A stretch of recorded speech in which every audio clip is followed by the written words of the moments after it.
So energy lockdown ಏನಾದರೂ ಆಗುತ್ತಾ ಇಂಡಿಯಾದಲ್ಲಿ? ಸೊ ಇದು ಸಾಕಷ್ಟು ಜನರಿಗೆ ಫಸ್ಟ್ ಆಫ್ ಆಲ್ ಭಯ ಹುಟ್ಟಿಸ್ಬಿಟ್ಟಿದೆ in various sectors and especially the automotive sector ಅವ್ರಿಗೆ ಸಾಕಷ್ಟು ವರಿ ಇದೆ. ಸೊ ನಾನು ಮೋಟರ್ ಸೈಕಲ್ ತೊಗೋಬೇಕಾ, ಕಾರ್ ತೊಗೋಬೇಕಾ, ತೊಗೊಂಡ್ರೆ ನಾನು ಎಲೆಕ್ಟ್ರಿಕ್ ತೊಗೋಬೇಕಾ ಅಥವಾ ಫ್ಯೂಲ್ ಇಂಜೆಕ್ಟೆಡ್ ತೊಗೋಬೇಕಾ ಅಂತ. ಸೊ ಇದೆಲ್ಲ ಪ್ರಶ್ನೆ ಸಾಕಷ್ಟು ಜನರಲ್ಲಿ ಮೂಡ್ ಬಂದಿದೆ. ಬಟ್ ಫಸ್ಟ್ ಥಿಂಗ್ ನಾನು ಆನ್ಸರ್ ಮಾಡಬೇಕಂತ ಇದ್ದೀನಿ. ಫಸ್ಟ್ ಆಫ್ ಆಲ್ ಈ ಎನರ್ಜಿ ಲಾಕ್ಡೌನು ಇಂಡಿಯಾದಲ್ಲಿ ಆಗುತ್ತಾ ಇಲ್ವಾ ಅಂದರೆ ಸ್ವಲ್ಪ ಹಿಂಟ್ಸ್ ಬರ್ತಾ ಇದೆ, ಬಟ್ ನಾಟ್ ಶೋರ್ ಯಾವ ಥರ ಆಗುತ್ತೆ ಅಂತ. I have no idea. But ಸ್ವಲ್ಪ ನಾನು ಒಂದು ಪ್ರಿಡಿಕ್ಷನ್ಸ್ ಕೊಡ್ತೀನಿ ಯಾವ ಥರ ಆಗ್ಬೋದು ಇನ್ ಕೇಸ್ ಆದರೆ ಅಂತ. But as of now there is no official statement from anybody. So ಅದನ್ನು ಕ್ಲಿಯರ್ ಔಟ್ ಮಾಡಬೇಕಂತ ಇದ್ದೀನಿ.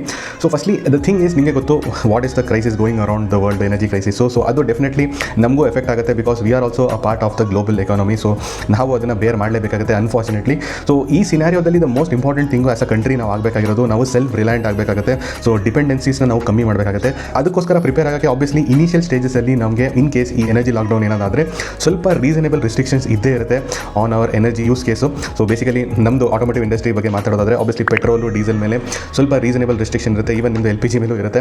That will be the scenario. Again ನೀವು ಆಚೆ ಕಡೆ ಓಡಾಡೋಕ್ಕಾಗಲ್ಲ, ಲೈಕ್ 2020 ಥರ ಆ ಥರ ಏನೂ ಇರಲ್ಲ, ಓಡಾಡ್ಬೋದು. ಬಟ್ ನೀವು ಆಬ್ವಿಯಸ್ಲಿ ನಿಮ್ಮದು ಮೋಟರ್ ಸೈಕಲ್ಸ್ ಅವ್ರ ಕಾರ್ಗೆ ಜಾಸ್ತಿ ಫ್ಯೂಲ್ ಹಾಕೋಕ್ಕಾಗಲ್ಲ ಮೇ ಬಿ, ಆರ್ ನಿಮಗೆ ದ ಫ್ಯೂಲ್ ಪ್ರೈಸಸ್ ಸ್ವಲ್ಪ ಜಾಸ್ತಿ ಇರುತ್ತೆ, ಆರ್ ಬೋತ್ ಇರುತ್ತೆ. ನನ್ನ ಪ್ರಕಾರ ಬೋತ್ ಇರುತ್ತೆ ಅಂತ ನನಗೆ ಅನಿಸುತ್ತೆ. For a reasonable time, not for A very long time, until the things settle. So ಆ ಥರ ಅಂತೂ ಡೆಫಿನೆಟ್ಲಿ ಇರುತ್ತೆ.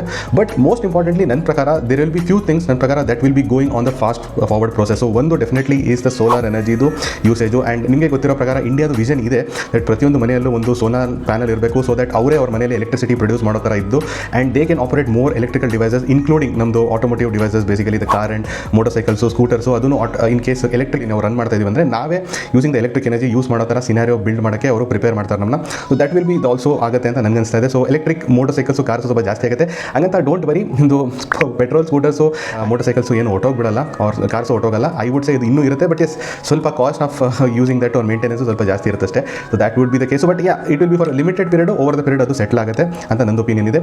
But what I kind of feel is actually focus ಮಾಡಬೇಕಾಗಿರೋದು ನನ್ನ ಪ್ರಕಾರ is on the public sector vehicles, whether it be the buses ಆಗಿರಲಿ R ನಮ್ಮದು ಲಾಜಿಸ್ಟಿಕ್ಸ್ನ ನಾವು ಟ್ರಾನ್ಸ್ಪೋರ್ಟ್ ಮಾಡೋಕ್ಕೆ ಯೂಸ್ ಮಾಡೋಂಥ ಕಮರ್ಷಿಯಲ್ ವೆಹಿಕಲ್ಸ್ ಆಗಿರಲಿ. These are the major users of the petrol and diesel. So ಇವರು ಐ ಥಿಂಕ್ ಚೇಂಜಸ್ ಮಾಡಬೇಕಾಗುತ್ತೆ. ಸೊ ಇವ್ರಿಗೆ electric ಇನ್ಫ್ರಾಸ್ಟ್ರಕ್ಚರ್ಗೆ first ತರಬೇಕಾಗುತ್ತೆ. Private ವೆಹಿಕಲ್ಸ್ನ ನೀವು ತರ್ಬೋದು, but end of the day ಅವರು ಎಷ್ಟು ಯೂಸ್ ಮಾಡ್ತಾರೆ ಅದು ಅವ್ರ ಮೇಲೆ ಡಿಪೆಂಡ್ ಆಗುತ್ತೆ. ಅದೇನು ನೀವು ಕಂಟ್ರೋಲ್ ಮಾಡೋಕ್ಕಾಗಲ್ಲ. ಸೊ ಐ ಥಿಂಕ್ ಇದ್ರ ಮೇಲೆ ಜಾಸ್ತಿ ಫೋಕಸ್ ಮಾಡಬೇಕಾಗುತ್ತೆ. ಐ ಥಿಂಕ್ ಅದನ್ನು ಫೋಕಸ್ ಮಾಡ್ತಾರೇನೋ ಮೋರ್ ಎಲೆಕ್ಟ್ರಿಕ್ ಇನ್ಫ್ರಾಸ್ಟ್ರಕ್ಚರ್. ಬಿಕಾಸ್ ಈ ಆಸ್ ಆಫ್ ನಾವು ನಮ್ಮದು ಎಲೆಕ್ಟ್ರಿಕ್ ಇನ್ಫ್ರಾಸ್ಟ್ರಕ್ಚರು ತುಂಬ ಜನ ಅನ್ಕೊಳ್ಳೋ ಥರ it is completely dependent on coal, majority coal ಮೇಲೆ ಡಿಪೆಂಡೆಂಟ್ ಆಗಿದೆ. ಸೊ ರಿನ್ಯೂವಬಲ್ ರಿಸೋರ್ಸಸ್ ಮೇಲೂ ನಾವು ಡಿಪೆಂಡೆಂಟ್ ಆಗಬೇಕಾಗುತ್ತೆ, like solar energy and wind energy.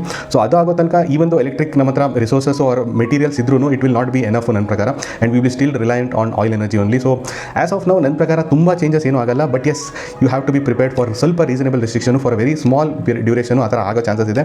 So ಈ ಟೈಮಲ್ಲಿ ನಾನೇನು ಸಜೆಸ್ಟ್ ಮಾಡ್ತೀನಿ ಅಂದರೆ ಯಾವುದು ಮೋಟರ್ ಸೈಕಲ್ ಕಾರ್ನ ಇವಾಗ ಬೈ ಮಾಡೋಕೆ ಹೋಗ್ಬಿಡಿ. ಹಬ್ಬದ ಟೈಮು ನಿಮಗೆ ದೀಪಾವಳಿ ದಸರಾ ಟೈಮಲ್ಲಿ ಬೈ ಮಾಡಿ ಅಂತ ಹೇಳ್ತೀನಿ ನಾನು.